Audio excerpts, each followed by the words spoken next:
อ้าวก็สบายดีเนาะอีฟซีพังลาวและพังไทยวันนี้ก็มาพบมาพอกันคือเก่าเนาะอยู่ป่าตัวเย็นน้อยเนาะ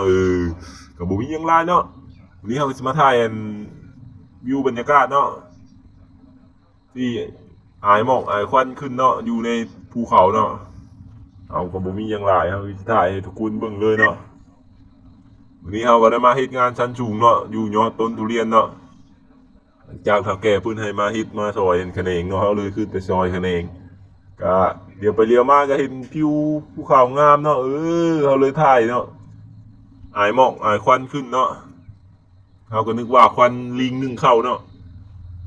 เบิ่งไปเบิ่งมาโอ้มันโมแม่นเลยเนาะมันเป็นควันอายภูเขาเนาะมันควันตัวขึ้นเพราะว่าลิงนึ่งเข้ากับโมแม่นมันควันลายภูนะ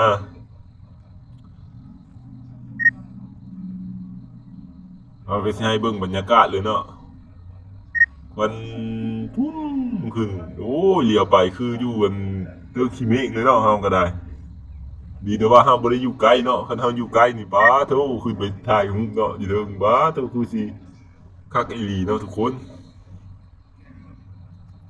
ถ่ายไปถ่ายมาก็เห็นมืดผลมาอยู่ได้เนาะวันนี้ก็ได้